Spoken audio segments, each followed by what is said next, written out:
जय श्री कृष्णा। आज गुरुवार के दिन आइए सुनते हैं नर और नारायण की यह कथा। एक असुर था दंभोदभव। उसने सूर्यदेव की बड़ी तपस्या की।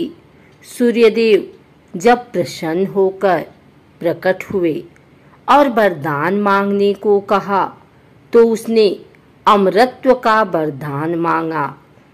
सूर्यदेव ने कहा यह संभव नहीं है। तब उसने मांगा कि उसे 1000 दिव्य कवचों की सुरक्षा मिले। इनमें से एक भी कवच सिर्फ वही तोड़ सके जिसने 1000 वर्ष तपस्या की हो, और जैसे ही कोई एक भी कवच को तोड़े वह तुरंत मृत्यु को प्राप्त हो। सूर्य देवता बड़े चिंतित हुए।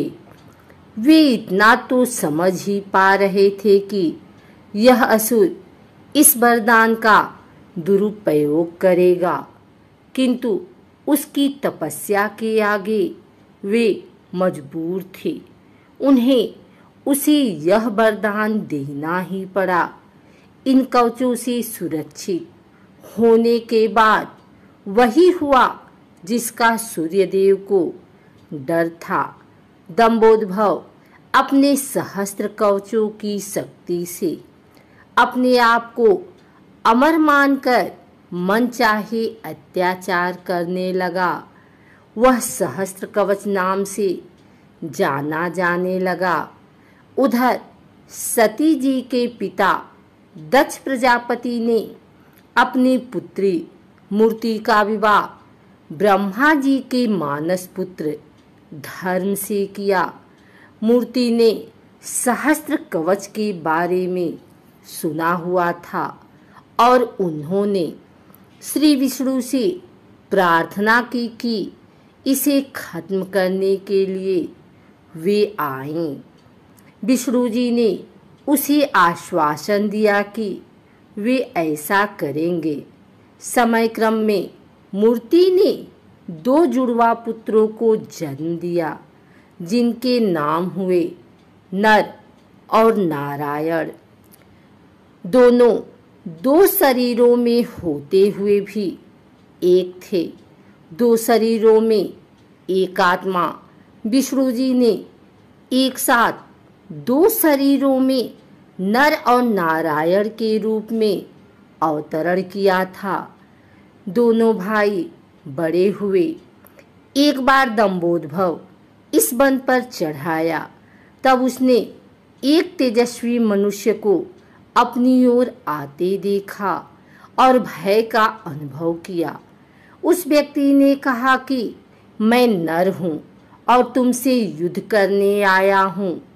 भय होते हुए भी दंभोदभव ने हंसकर कहा, तुम मेरे बारे में जानते ही क्या हो। मेरा कवच सिर्फ वही तोड़ सकता है जिसने 1000 वर्षों तक तप किया हो। नर ने हंसकर कहा कि मैं और मेरा भाई नारायण एक ही हैं। वह मेरे बदले तप कर रहे हैं और मैं उनके बदले युद्ध कर रहा हूँ।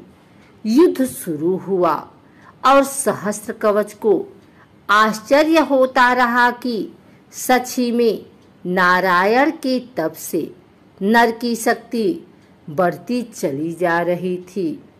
जैसे ही 1000 वर्ष का समय पूर्ण हुआ, नर ने सहस्त्र कवच का एक कवच तोड़ दिया, लेकिन सूर्य के वरदान के अनुसार जैसे ही कवच टूटा, नर मृत होकर गिर पड़े। सहस्त्र कवच ने सोचा कि चलो एक कवच गया ही सही, किंतु यह तो मर गया। तभी उसने देखा कि नर उसकी ओर दौड़े आ रहा है और वह चकित हो गया। अभी ही तो उसके सामने नर की मृत्यु हुई थी और अभी ही यही जीवित हो मेरी ओर कैसे दौड़ा आ रहा है। लेकिन फिर उसने देखा कि नर तो मृत पड़े हुए थे। यह तो हूबहू नर जैसे प्रतीत होते उनके भाई नारायण थे, जो दंभोद्भव की तरफ नहीं बल्कि अपने भाई नर की तरफ दौड़ रहे थे। दंभोद्भव ने अट्टहास करते हुए नारायण से कहा कि तुम्हें अपने भाई को समझाना चाहिए था, इसने अपने प्राण व्यर्थ ही गवा दिए। नारायण शांतिपूर्वक मुस्कुराए। उन्होंने नर के पास बैठकर कोई मंत्र पढ़ा और चमत्कारिक रूप से नर उठ बैठे। तब दंभोद्भव की समझ में आया कि 1000 वर्ष तक शिव जी की तपस्या करने से नारायण को मृत्युंजय मंत्र की सिद्धि हुई है, जिससे वे अपने भाई को पुनर्जीवित कर सकते हैं। अब इस बार नारायण ने दंभोद्भव को ललकारा और नर तपस्या में बैठे। 1000 साल के युद्ध और तपस्या के बाद फिर एक कवच टूटा और नारायण की मृत्यु हो गई। फिर नर ने आकर नारायण को पुनर्जीवित कर दिया और यह चक्र फिर चलता रहा। इस तरह 999 बार युद्ध हुआ। एक भाई युद्ध करता, दूसरा तपस्या। हर बार पहले की मृत्यु पर दूसरा उसे पुनर्जीवित कर देता।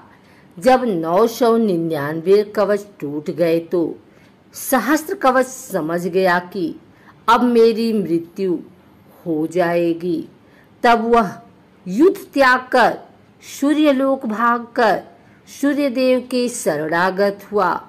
नर और नारायण उसका पीछा करते वहां आए और सूर्यदेव से उसे सौंपने को कहा, किंतु अपने भक्त को सौंपने पर सूर्यदेव राजी नहीं हुए। तब नारायण ने अपने कमंडल से जल लेकर सूर्यदेव को श्राप दिया कि आप इस असुर को उसके कर्म फल से बचाने का प्रयास कर रहे हैं, जिसके लिए आप भी इसके पापों के भागीदार हुए और आप भी इसके साथ जन्म लेंगे इसका कर्म फल भोगने के लिए। इसके साथ ही त्रेतायुग समाप्त हुआ और द्वापर का प्रारंभ हुआ। समय बाद कुंती जी ने अपने वरदान को जांचते हुए सूर्यदेव का आवाहन किया और कर्ण का जन्म हुआ। लेकिन यह आमतौर पर ज्ञात नहीं है कि कर्ण सिर्फ सूर्यपुत्र ही नहीं है, बल्कि उसके भीतर सूर्य और दंभोद्भव दोनों हैं। जैसे नर और नारायण में 2 शरीरों में एक आत्मा थी, उसी तरह कर्ण के एक शरीर में 2 आत्माओं का वास है, सूर्य और सहस्त्र कवच। दूसरी ओर नर और नारायण इस बार अर्जुन और कृष्ण के रूप में आए। कर्ण के भीतर जो सूर्य का अंश है वही उसे तेजस्वी वीर बनाता है, जबकि उसके भीतर दंभोद्भव भी होने से उसके कर्मफल उसे अनेकानेक अन्याय और अपमान मिलते हैं और उसे द्रौपदी का अपमान और ऐसे ही अनेक अपकर्म करने को प्रेरित करता है। यदि अर्जुन कर्ण का कवच तोड़ता तो तुरंत ही उसकी मृत्यु हो जाती, इसीलिए इंद्र उससे उसका कवच पहले ही मांग ले गए थे।